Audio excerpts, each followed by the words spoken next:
بسم اللہ الرحمن الرحیم رب ادخلنی مدخل صدق و اخرجنی مخرج صدق واجعل لی من لدنک سلطانا نصیرا اللہم صل علی محمد و آل محمد۔ ناظرین گرامی، سامعین محترم، پروردگار کا شکر گزار ہوں جو دوبارہ اللہ نے ہمیں توفیق دی کہ آج سامعین اور حاضرین کے سامنے حاضر ہوں اور چند کلمات جو مجھے کہا گیا ہے عید فطر کے حوالے سے کہ عید فطر کی عظمت اور منزلت اور مقام اہل بیت کے نزدیک کیا ہے۔ کیونکہ کسی چیز کی اہمیت کو اگر دیکھنا ہو تو قرآن اور اہل بیت سے دیکھیں کہ وہ کس طرح ان کی منزلت اور مقام کو بیان کر رہے ہیں۔ اہل بیت علیہم السلام وہی کہتے ہیں جو پروردگار کی طرف سے امر اور حکم ہوتا ہے۔ لہذا روایت میں ہے کہ جب بھی ماہ مبارک رمضان آخری اختتام پہ ہو اور مومنین اور مومن کو چاہیے کہ وہ جب ماہ مبارک رمضان کو خدا حافظی کرے تو ان کلمات سے خدا حافظی کرے، کہے کہ اللہم لا تجعلو اللہم لا تجعلہ آخر العہد من صیامنا ایاہ، کہ اے پروردگار کہ یہ ماہ مبارک رمضان کو میرا آخری یہ مہینہ نہ ہو، کہ ایسا نہ ہو کہ یہ میری زندگی کا آخری مہینہ ہو اور اس کے بعد میں اس دنیا سے چل بسوں۔ ان جعلتا، اے میرے اللہ اگر آپ نے اس کو میری زندگی کا آخری مہینہ قرار دیا تو پھر دو کام میرے لیے کر دے۔ ایک کام یہ ہے فجعلنی مرحوما، کہ میرا اللہ مجھے اس مہینے کی جو رحمت ہے پھر وہ میرے شامل حال قرار دے، کہ وہ اس مہینے کی جو برکات جو رحمتیں ہیں وہ مجھ کو شامل حال ہوں، کیونکہ پھر تو میری اگر میری زندگی کا یہ آخری مہینہ ہے تو پھر میری بخشش اسی مہینے میں قرار دے۔ ولا تجعلنی محروما، کہ پروردگار مجھے اس مہینے میں ان کی نعمات اور برکات سے محروم قرار نہ دے۔ یعنی جب بھی آپ ماہ مبارک رمضان کو خدا حافظی کریں، وداع کریں، تو پھر ان کو ان کلمات کے ذریعے ان کی گفتگو کریں، کیونکہ روایات میں کہا گیا ہے کہ ایسا ہی اس ماہ مبارک رمضان کو کہنا چاہیے۔ اور روایت میں ہے کہ پیغمبر اکرم سے روایت ہے، فرمایا من احیا لیلۃ العید، جو شخص اگر شب قدر کی راتوں میں لیلۃ القدر کی راتوں میں اپنی بخشش نہیں کروا سکا، اپنی مغفرت نہیں کرا سکا، تو پھر کہا گیا ہے کہ اس سے بڑا بدبخت انسان نہیں ہے، اس سے نقمت والا انسان کائنات میں نہیں ہے۔ لیکن کہا گیا اگر وہ ان 3 راتوں میں جو اس کو لیلۃ القدر کہا گیا، جن کی عظمت، جن کی منزلات مقام بہت زیادہ ہے، جو 1000 مہینوں کے بعد سے بڑھ کے جس کو شمار کیا گیا ہے، تو کہا گیا اگر ان 3 راتوں میں کوئی اپنی بخشش نہیں کروا سکا تو پھر ان کے لیے ایک اور رات خدا نے قرار دی ہے، وہ اس رات میں اپنی بخشش کروائے۔ وہ کون سی رات ہے؟ فرمایا من احیا لیلۃ العید، جو عید فطر کی رات میں وہ پوری رات جاگتا رہے، ذکر الہی کرتا رہے۔ جو شخص اس رات میں شب داری کرے، اس رات میں اللہ کی بارگاہ میں ذکر الہی کرتا رہے، پوری یہ رات عید فطر کی پوری رات، مثلا آج رات آخری ماہ مبارک رمضان کا دن ہے اور آخری اس کا ایام ہے، تو آج کی رات کو انسان، کیونکہ کل عید فطر ہونا ہے، آج کی رات پوری خدا کی ذکر میں، خدا کے اس میں مقام میں کیا قرار دے، جاگتا رہے، ذکر الہی کرتا رہے. تو جو شخص عید فطر والی رات پوری رات اللہ کے ذکر تسبیحات میں مشغول رہے اور جاگتا رہے، فرمایا لم یمت قلبہ، تو اس شخص کا دل کبھی بھی نہیں مرے گا، کبھی بھی اس کا دل مردہ نہیں ہوگا. کیونکہ روایات میں ہے جب انسان کا دل مردہ ہو جاتا ہے پھر اس کو حلال حرام کسی چیز کا شعور نہیں ہوتا، پھر نہ گناہوں سے وہ درے کرتا ہے، نہ کہ کبھی حد سے درے کرتا ہے، کیونکہ اس کا دل مردہ ہو جاتا ہے. جب دل مردہ ہو جاتا ہے تو پھر کوئی چیز اس کو دکھائی نہیں دیتی، پھر تاریکی ہی تاریکی ہے. لہٰذا فرمایا اگر کوئی شخص ان لیلۃ القدر کی 3 راتوں میں اپنی بخشش نہیں کرا سکا، پھر ایک رات خدا نے قرار دی ہے، وہ ہے عید فطر کی رات. عید فطر کی رات انسان کیا کرے، جاگتا رہے اور ذکر الہی مصروف رہے. تو یہ گویا کہ لیلۃ القدر کو انہوں نے درک کیا ہے. من احیا لیلۃ العید لم یمت قلبہ، تو اس شخص کا دل نورانی ہو جائے گا، اس کے گناہ معاف ہو جائیں گے. آئیے ہم چلتے ہیں درگاہ نبی مکرم میں کہ نبی مکرم کی نگاہ میں عید فطر کا کیا مقام ہے، کیا منزلت ہے.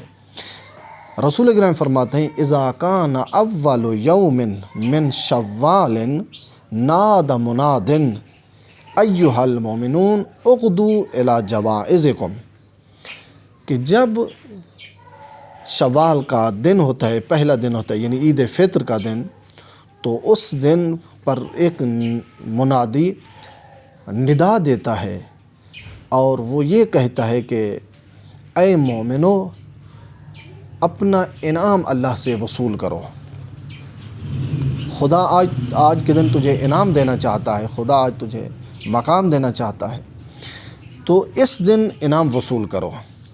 پھر نبی مکرم فرماتے ہیں یا جابر، یہ جو جوائز ہیں، یا جابر جوائز اللہ لیست بجوائز ہؤلاء الملوک، اے جابر یہ جو خدا نے کہا انعام لو عید فطر کے دن، یہ انعام کوئی یہ بادشاہوں کی طرح کا انعام نہیں ہے.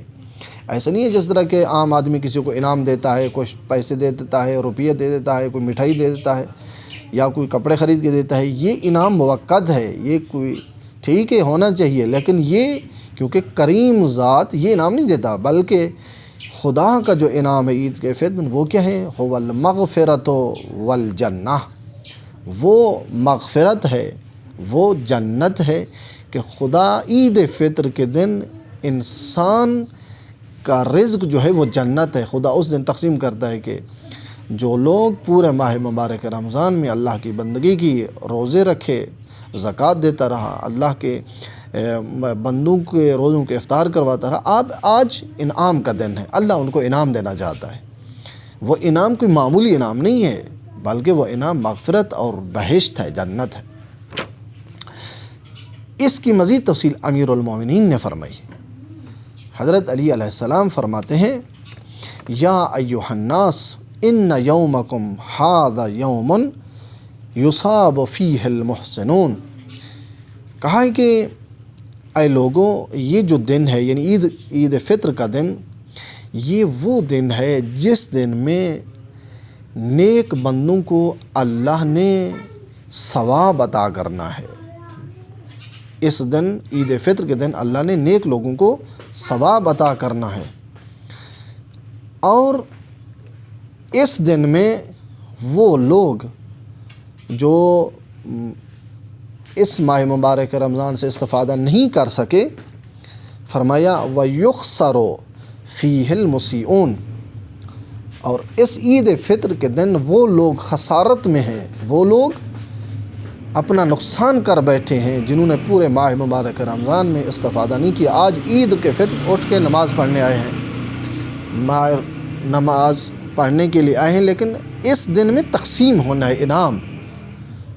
آج وہ لوگ مستفید ہوں گے، ان کو انعام دیا جائے گا جو پورا ماہ مبارک رمضان اللہ کی عبادت انجام دیتے رہے، خداوند متعال کی بندگی کرتے رہے، آج اس کو انعام ملنا ہے. اور وہ لوگ جنہوں نے بندگی انجام نہیں دی، ماہ مبارک میں سے کوئی استفادہ نہیں کیا، ان لوگوں کے لیے آج کا دن نقصان والا دن ہے، یعنی ان کو آج انعام نہیں ملنا، فقط انعام ان لوگوں کو ملنا ہے جنہوں نے پورے ماہ مبارک رمضان میں اللہ کی بندگی کی۔ آگے امیر المومنین نے اس دن یعنی یہ عید فطر کے دن کو قیامت کے دن کے ساتھ تشبیہ دی ہے، کہا یہ کوئی عام دن نہیں، یاد رکھو یہ وہ دن ہے، ایسا تصور کرو کہ گویا کہ ابھی قیامت کا دن ہے، قیامت ہو گئی ہے۔ اب دیکھیں تشبیہ، کیسی خوبصورت تشبیہ امیر المومنین علیہ السلام نے دی ہے کہ یہ عید فطر کا دن قیامت کے ساتھ بہت نزدیک اور شبیہ ہے اس کی۔ کیسے؟ امیر المومنین فرماتے ہیں وَهُوَ أَشْبَهُ يَوْمٍ، یہ جو عید فطر کا دن ہے یہ بہت شبیہ ہے قیامتکم، قیامت کے نزدیک شبیہ ترین دن ہے۔ کیسے؟ فرمائے فَاذْكُرُوا بِخُرُوجِكُمْ عَنْ مَنَازِلِكُمْ، جب تم اپنے گھر سے نکلو نماز عید فطر پڑھنے کے لیے تو گھر سے ہی جو ہی قدم بہ رکھو ذکر الہی میں مشغول ہو جاؤ، مثلا سبحان اللہ پڑھتے رہو، تسبیح حضرت زہرا پڑھتے رہو، یا ذکر لا الہ الا اللہ پڑھو۔ گھر سے نکلتے ہوئے جہاں آپ نے نماز پڑھنی ہے اس حد تک، مسجد میں پڑھنی ہے، امام بارگاہ میں ہے، کوئی میدان ہے، وہاں تک، گھر سے وہاں تک آپ نے اس ذکر میں مشغول ہونا، کوئی اور بات نہ کریں۔ یہ جو گھر سے نکل کے اس جگہ تک جہاں آپ نے نماز پڑھنی ہے ذکر میں مشغول ہو جاؤ، ذکر الہی کرتے رہو، فضول بات نہ کرو۔ یہ ایسا سمجھو خروجکم من الاجداث الی ربکم، ایسا سمجھو ابھی آپ قبر سے اٹھ کر اللہ کی بارگاہ میں جا رہے ہیں۔ جب انسان گھر سے نکلے اور عید پڑھنے کے لیے مسجد ہے، امام بارگاہ ہے، یا کوئی میدان ہے یا عیدگاہ ہے، گھر سے نکلنا اور عیدگاہ تک جانا، یہ تصور یہ کرو کہ ابھی ہم قبر سے اٹھ کے اللہ کی بارگاہ جا رہے ہیں۔ تو اس وقت پھر کیا ہوگا؟ فَاذْكُرُوا، اب مرحلہ دوسرا ہے، فَاذْكُرُوا بِوُقُوفِكُمْ فِي مُصَلَّاكُمْ، جب تم مصلی پہ کھڑے ہو جاؤ عید فطر پڑھنے کے لیے، تم ذکر الہی پڑھتے رہو۔ اور اس ذکر الہی کو تشبیہ کی ہے، گویا یہ سمجھو آپ ابھی مصلی پہ نہیں کھڑے ہوئے بلکہ کہاں کھڑے ہوئے ہیں؟ وقوفکم بین ید ربکم، ایسا سمجھو اب تم اللہ کے سامنے محشر کے دن اب تم خدا کے سامنے کھڑے ہوئے ہو۔ پہلے مرحلہ کہا جب گھر سے نکلو عیدگاہ تک، امام بارگاہ تک یا مسجد تک جب آتے ہو، یہ تصور کرو کہ اب ہم قبر سے اٹھ کے اللہ کی بارگاہ جا رہے ہیں، یعنی محشر ہوگی، قیامت ہوگی، اب قبر سے سب اٹھ رہے ہیں اور اللہ کی بارگاہ جائیں گے، تو اس وقت کیا کرنا پڑے گا؟ اور جب تم مصلی پہ کھڑے ہو جو عید فطر پڑھنے کے لیے، تو جب تم ذکر انجام دیتے ہو تو یہ تصور کرو اب ہم اللہ کی بارگاہ میں کھڑے ہوئے ہیں اور پروردگار کے سامنے ہم کھڑے ہوئے ہیں، تو اس خدا نے ابھی ہم کو انعام دینا ہے، تو اس وقت کیا صورتحال ہوگی، کیا کیفیت ہوگی انسانوں کی؟ پورے عالم محشر میں حضرت آدم سے لے کر خاتم تک کی تمام مخلوق، تمام امتیں وہاں معشور ہوں گی اور ان کے سامنے خدا نے انعام دینا ہے۔ اب جن کو خدا نے انعام دینا ہے وہ خود کتنا سرخرو ہوں گے، اور جن کو خدا نے عذاب دینا ہے اور ان کو خسارت ملنی ہے، نقصان ملنا ہے، تو کتنا شرمندہ ہوگا۔ کتنا خوبصورت تشبیہ ہے اس میں۔ فرمایا جب تم مصلی پہ کھڑے ہوتے ہو تو یہ تصور کرو اب ہم اللہ کی بارگاہ میں کھڑے ہوئے ہیں۔ جب تم ذکر پڑھ کے واپس آتے ہو، وَاذْكُرُوا بِرُجُوعِكُمْ إِلَىٰ مَنَازِلِكُمْ، جب تم عید فطر پڑھ کے اپنے گھر کی طرف آتے ہو، فضول باتیں نہ کرو، بلکہ عیدگاہ سے ابھی آ رہے ہو یا امام بارگاہ سے یا مسجد سے عید پڑھ لی ہے، اب گھر کی طرف آنا ہے، تو اب وہیں سے پھر ذکر الہی شروع کرو گھر تک، فضول بات نہ کرو، لغویات نہ بات کہو، بیہودہ نہ، کیونکہ یہ دن بعظمت والا دن ہے، اس میں کبھی لغویات بیہودہ باتیں نہ کرو۔ جیسا کہ روایت میں ہے، ایک مرتبہ امام حسن گزر رہے تھے، عید کا دن تھا، تو کچھ لوگ آپس میں بیٹھ کے لغویات بیہودہ گفتگو کر رہے تھے۔ جب وہ آپس میں گفتگو کر رہے تو امام حسن کا گزر ہوا ان لوگوں کی طرف، تو امام حسن نے ان سے فرمایا کہ آج معلوم ہے آپ کو آپ کون سا دن ہے؟ کہا ہاں یا ابن رسول اللہ، آج عید کا دن ہے، عید فطر ہے، خوشی کا دن ہے۔ تو امام فرماتے ہیں اس خوشی کے دن تم پھر لغویات اور بیہودہ گفتگو کر رہے ہو، کیا تم لوگوں نے قرآن پڑھا ہے؟ انہوں نے کہا ہاں، کہا ہم قرآن پڑھے ہوئے ہیں۔ کہا آپ نے اس آیت کو پڑھا ہے کہ جس آیت میں پروردگار فرما رہے ان منکم الا واردھا وکان اللہ حتما مقضیہ، کیا تم نے اس آیت کو پڑھا ہے کہ خدا نے تمام کے تمام لوگوں کو جہنم سے حتماً ان لوگوں نے عبور کرنا ہے، جہنم سے اوپر سے گزر کے جانا ہے، یہ تو بغیر کسی سنت کے ہر ایک کو گزر کے جانا ہے۔ انہوں نے کہا ہاں آقا۔ فرمایا آپ کو پھر بعد والی آیت کا پتہ ہے کن لوگوں کو اس جہنم سے نجات ملے گی؟ وَنُنَجِّي نَتَّقَوْا، اور ان لوگوں کو نجات ملے گی جن لوگوں نے تقوی اختیار کیا ہے، وہ جہنم سے عبور کر کے گزر کے بہشت منتقل ہو جائیں گے۔ اور جنہوں نے تقوی اختیار نہیں کیا، جنہوں نے وہ نہیں کیا، جنہوں نے اچھی نیکیاں نہیں کی، انہوں نے صدقہ نہیں دیا، خیرات نہیں دی، ان لوگوں نے کیا ہے اس جہنم سے جب عبور کرنا ہے وہ نیچے گر جائیں گے۔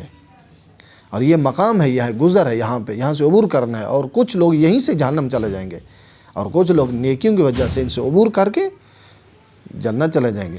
فرمایا ہاں آقا۔ فرمایا پھر آج کے دن تم بیہودہ گفتگو کیوں کر رہے ہو؟ آج کا تو یہ دن ہے، خوشی کا دن ہے، اس دن خدا سے اپنی مغفرت طلب کرو، اس دن سے اپنی بخشش طلب کرو، اس دن اپنی مغفرت طلب کرو، اور یہ وہ دن ہے جس دن اللہ نے لوگوں کو انعام دینا ہے۔ لہٰذا امیر المومنین کتنا خوبصورت تشبیہ پیش کی۔ فرمائے اس دن جب تم نماز پڑھ کے نماز عید الفطر پر گھر کی طرف آنا چاہتے ہو تو وہیں سے گھر تک ذکر الہی بیان کرو، ایسا سمجھو رجوعکم الی منازلکم فی الجنت والنار۔ اب اللہ کی بارگاہ میں کھڑے ہو گئے ہو، اللہ نے انعام دیا، اب انعام کے بعد تم لوگوں نے دو راہیں، جن کو انعام دیا وہ جنت جائیں گے، جو خسارت میں آ گئے، جنہوں نے نقصان کیا وہ جہنم چلیں گے۔ فرمایا ایسا تصور کرو جب نماز ختم ہو جائے، نماز کے بعد تم گھر کی طرف آؤ، یہ تصور کرو اب اللہ نے ہمارے حساب کتاب کر کے فیصلہ کر دیا ہے کہ اب ہم جنت کی طرف جائیں یا جہنم کی طرف جائیں۔ تو یہ تصور کرو جب عید فطر پڑھ کے تم لوگ آتے ہو تو یہ تصور کرو کہ ہم قیامت کے دن خدا نے انعام دیا، خدا نے ہمیں مقام دیا، اب واپس لوٹ رہے ہیں کہاں؟ یا جنت کی طرف یا جہنم کی طرف۔ پس عید فطر کا دن یہ تصور کرو کہ یہ در واقع قیامت اور محشر کا دن ہے، اس دن انعامات تقسیم ہونے ہیں، تو تم اپنی حالت اس دن ایسی بناؤ، جب عید پڑھنے کے لیے آؤ تو ذکر الہی پڑھو، ایسا تصور کرو، سمجھو کہ آج ہم اللہ کی بارگاہ میں حاضر ہوئے ہیں۔ جب مصلی پہ کھڑے ہو جاؤ تو ذکر انجام دیتے ہو تو یہ تصور کرو اب ہم اللہ کے حضور سامنے کھڑے ہوئے ہیں، خدا کی بارگاہ میں سامنے کھڑے ہوئے ہیں۔ جب عید نماز فطر ختم ہو جائے تو گھر کی طرف جب لوٹنا چاہتے ہو تو یہ تصور کرو اب خدا نے انعام تقسیم کر دیا، اب کس کو جنت جانا ہے، کس کو جہنم جانا ہے، یہ تصور کر کے اپنے گھر واپس آؤ۔ کتنا خوبصورت تشبیہ ہے اس روایت امیر المومنین میں۔ لہٰذا اس دن عید فطر کے دن بہت خوشی کا دن ہے، اور روایات میں ہے انسان کو چاہیے اس دن وہ اچھے لباس پہنے، خوبصورت لباس پہنے، جیسا کہ بے احسن ثوبن، کہ آپ کو اچھا لباس پہننا چاہیے، خوشبو لگانی چاہیے، اور جب عید کا دن ہو تو آپ ایک دوسرے کو ہدیہ دیں، تحفہ دیں۔ اس میں اہل بیت نے بہت تاکید کی ہے۔ یعنی یہ عید کا فطر خوشی کا دن ہے، عید فطر، یہ عید والا دن یہ بہت بعظمت خوشی کا دن ہے۔ عید فطر معمولی دن نہیں ہے، یہ خوشی کا دن ہے، اور اس دن خدا نے انعامات تقسیم کرنے ہیں۔ تو لہٰذا تم بھی لوگوں کو ہدیہ دو اس دن، جب گھر آؤ اپنے بچوں کو ہدیہ دو، اپنے گھر والوں کو ہدیہ دو، اپنے رشتہ داروں کو بلاؤ، کھانا کھلاؤ اس کو اس دن، کیونکہ یہ خوشی کے دن ہے۔ اچھے لباس پہنو، اور لوگوں جو واقعاً فقیر ہیں، جن کے پاس کچھ نہیں، اس کی مدد کرو، اس کی ہیلپ کرو، کیونکہ یہ خوشی کا دن ہے۔ اس دن میں جتنا کسی کو راضی کرو گے، خدا آپ پر راضی ہوگا۔ لہٰذا یہ جو کہا گیا ہے کہ الابقاء علی العمل اشد من العمل، یہ جو کہا گیا ہے کہ انسان کا عمل کو باقی رکھنا، یہ یا نیکی کو باقی رکھنا، یہ نیکی کے انجام دینے سے سخت ہے۔ ایک مرتبہ انسان نماز پڑھتا ہے، عادتیں پڑھتا ہے، لیکن نماز کو نماز میں رکھنا، نماز کو نماز کی کیفیت دینا، نماز کو محفوظ رکھنا، یہ بہت سخت ہے۔ وہ کیسے؟ جب انسان نماز پڑھتا ہے تو نماز کا کام یہ ہے کہ انسان کو برائیوں سے روکے، لغویات اور بیہودہ چیزوں سے نماز مانی ہے، رکاوٹ ہے۔ جو نماز پڑھتا ہے وہ کبھی بیہودہ کلام نہیں کرتا، جو نماز پڑھتا ہے وہ کبھی کسی سے بدسلوکی نہیں کرتا، جو نماز پڑھتا ہے وہ برائی انجام نہیں دیتا، جھوٹ نہیں بولتا، تہمت نہیں لگاتا، کسی پر ظلم نہیں کرتا، کیونکہ نماز برائیوں سے روکتی ہے۔ نماز رکاوٹ ہے، مانع ہے کہ جو انسان نماز پڑھتا ہے وہ کیا ہے؟ وہ گناہ نہیں کر سکتا۔ یہ نماز ایسی ہونی چاہیے۔ اگر ایک آدمی نماز پڑھتا ہے، روزہ بھی رکھتا ہے، اور نماز قضا نہیں کرتا، پنج گانا نماز پڑھتا ہے، لیکن اس کے باوجود مصلی سے جب اٹھ کے آتا ہے وہی جھوٹ، وہی غیبت، وہی تہمت، یہ نماز نہیں ہے، یہ روح نماز نہیں ہے۔ یہ ظاہری طور کہا جا سکتا ہے یہ نماز ہے، حقیقت میں یہ نماز نہیں ہے۔ نماز تو وہ ہے جو برائیوں سے روکے، نماز تو وہ ہے جو گناہوں سے روکے، نماز وہ ہے جو ظلم و ستم سے روکے۔ اب اگر نماز کے باوجود یہ ان برائیوں میں مبتلا ہے، گناہوں میں مبتلا ہے، پھر یہ نماز نہیں ہے۔ تو اس لیے کہا گیا ہے نماز کی حفاظت کرنا، نیکی کو نیکی رکھنا، یہ سخت ہے۔ ایک آدمی کسی کو صدقہ دیتا ہے، اب اس صدقے کو محفوظ کرے، منت نہ لگائے اس کے اوپر، احسان نہ لگائے، احسان نہ جتلائے، یہ نہ کہے کہ میں نے یار اس دن آپ کو وہ دیا تھا، میری وجہ سے آپ یہاں پہنچ گئے ہیں۔ یا کسی کا آدمی کو کام کرتا ہے، کسی کی سفارش کرتا ہے، کسی کی نوکری لگوا دیتا ہے، تو یہ پھر بار بار اس کی یہ نہ کہے اس کو کہ میں تھا آپ کی نوکری لگوائی، یہ کیا ہے؟ یہ وہ عبادت جو تھی وہ محفوظ نہیں رہی، وہ تباہ ہو گئی ہے۔ لہٰذا بہت سے لوگ ہیں نیکیاں کرتے ہیں، لیکن نیکی ان کی محفوظ نہیں ہے، نیکی باقی نہیں ہے۔